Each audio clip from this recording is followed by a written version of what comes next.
안녕하세요. 전쟁에 대한 다양한 주제를 다뤄보는 전쟁도서관 시작하겠습니다. 오늘은 전쟁 영화로 유보트 전투를 간접적으로 경험해보는 시간 가져보겠습니다. 유보트는 잠수함이라 불리지만 이 당시 모든 잠수함들이 다 그렇듯이 대부분의 시간을 물 위에서 보내야 했습니다. 공기를 빨아들여 연소하는 디젤 엔진으로 수상 항주를 하면서 배터리를 충전하다가 적과 마주치면 잽싸게 잠수하는 가자망이었죠. 급속 자망을 하게 될 땐 이렇게 필수 인원을 제외한 승무원들은 함수로 잽싸게 이동해야 합니다. 그래야 앞이 무거워져 더 빨리 잠수할 수 있으니까요. 잠수를 하면 디젤 엔진은 쓸 수가 없게 돼요. 디젤 엔진 돌리려면 공기가 필요한데 물속에서는 엔진 돌릴 신선한 공기가 없죠. 잠수 상태에서는 배터리로 모터를 돌려 항해해야 합니다. 그런데 수상에서는 디젤 엔진으로 최고 속도 17.7노트로 항해할 수 있었지만 수중에서는 최고 속도가 겨우 7.6노트에 불과해요. 최고 속도만 느려지는 게 아닙니다. 수중에서 고속으로 항해하면 배터리가 순식간에 방전돼 버리죠. 4노트 이하의 저속으로 살금살금 항해해야 그나마 하루 정도 배터리가 버텨줍니다.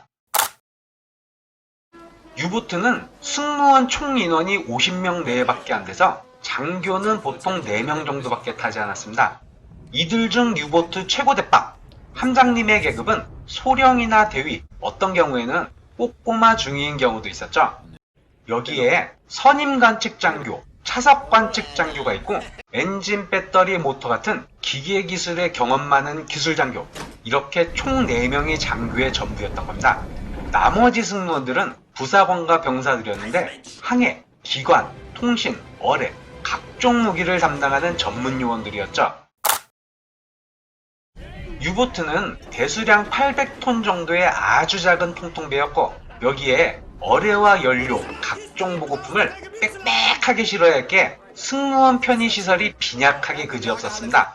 좁디 좁은 침상을 교대로 사용하는 건 물론 50명의 승무원들이 사용할 수 있는 화장실은 딱 한 개밖에 없었고 샤워 같은 건 꿈도 못 꿨죠. 오기만 해도 남정네들의 온갖 악취가 느껴지네요. 출항 초기에는 제법 괜찮은 식사가 제공됐습니다. 유보트에는 냉장고가 없었기에 신선한 식재료 먼저 먹어치워야 했죠. 그러다가 초계 항해가 길어지면 길어질수록 점점 깡통 같은 보존식들을 먹어요. 깡통만 주구장창 먹다 보면 누구나 질리기 마련이죠. 그런데 이런 보존식량도 떨어지게 되면 이젠 곰팡이 핀 빵을 뜯어먹는 신세가 됩니다. 곰팡이 핀 겉부분을 살살 깎아내고 그나마 괜찮은 상태의 안쪽을 파먹는 거죠. 이런 후달리는 상황에서 만나는 보급 잠수함은 유보트 승무원들에게는 한여름의 산타를 만난 것처럼 반가운 일이었습니다. 독일 해군은 특수 개조한 보급 유보트로 바다에서 작전하는 다른 유보트에게 보급 작전을 벌이기도 했죠. 해상 보급은 까다로운 작업이었기에 어뢰를 보급할 수는 없었지만 연료나 식량, 부품 등을 전달하여 유보트 작전 기간을 늘려줄 수 있었습니다. 유보트 승무원 임무 중 가장 고단한 것은 잠수함 사령탑에서 적을 찾는 감시무였습니다. 날씨가 화창한 날에도 비바람이 몰아치는 날에도 적 수송선이나 구축함 혹은 항공기가 없는지 잘 살펴야 했죠. 만약 유보트가 수송선단을 먼저 발견하면 매복에 성공할 확률이 높겠죠. 반대로 적 구축함이나 초계기가 먼저 유보트를 발견하게 되면 격침당하는 건 유보트였습니다. 그래서 감시 임무는 삶과 죽음을 결정할 수도 있는 아주 중요한 일이었죠. 그럼 유보트는 어떤 무장을 탑재했을까요? 우선 88mm 함포가 탑재되어 있었습니다.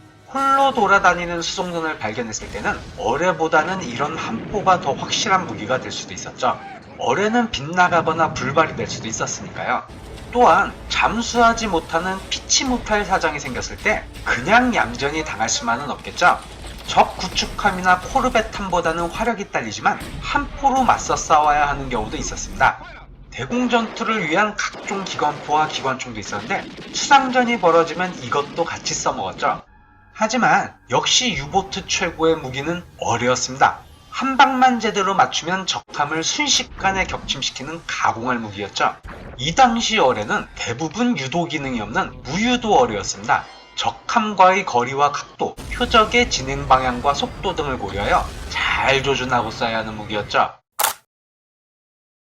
유보트 부대는 울프팩이라 불리는 집단 공격 전술을 즐겨 사용했습니다.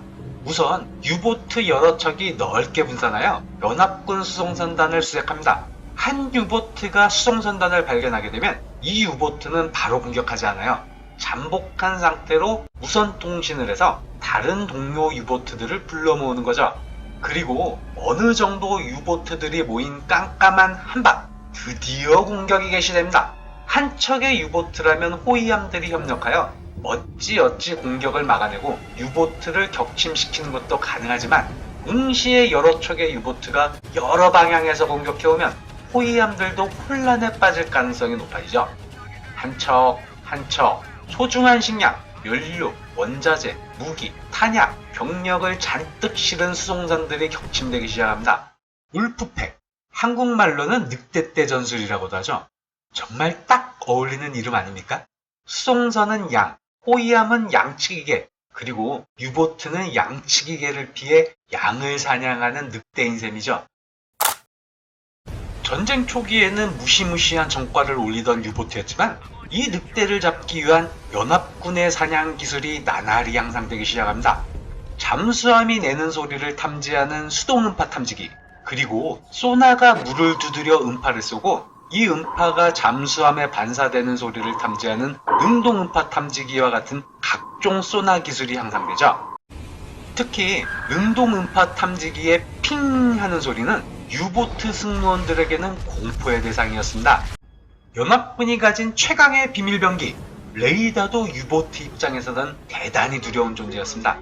야간에 부상하여 수송선을 사냥하는 것이 유보트의 주특기였는데 이젠 밤에도 볼 수 있는 눈이 연합군에게 달린 거였죠.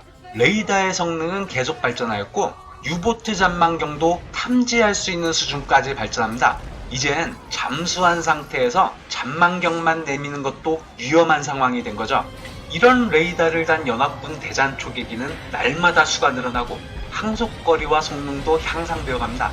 해지요구 같은 신형 무기로 폭내를 비오듯 쏟아낼 수도 있었죠. 독일 해군은 모르고 있었지만 암호전에서도 독일이 밀리고 있었습니다. 연합군은 독일의 암호 애니그마 체계를 상당수 해독할 수 있었는데 특히 독일 해군의 암호 해독에 있어 뛰어난 성과를 발휘하고 있었죠. 유보트에게 있어 더욱 절망스러운 점은 미국이 참전하면서 연합군 수송선이 날이 갈수록 증가했다는 겁니다. 데이터에 나오지만 1942년을 기점으로 유보트가 격침시키는 수송선보다 새로 생산되는 수송선이 더 많아지기 시작하고 44년이 되면 유보트의 해상 파괴전으로는 연합국을 굴복시킬 수 없다는 게 분명해집니다. 이에 반해 유보트 손실은 나날이 증가하여 독일의 유보트 보유 수량은 점점 줄어들게 되죠. 이렇게 독일 육군과 공군이 그러했듯 독일 해군도 연합군의 기술력과 용기 그리고 물량의 힘에 압도되어 패전의 나락으로 떨어지게 됩니다. 지금까지 전쟁도서관이었습니다. 다음에 찾아뵙도록 하겠습니다.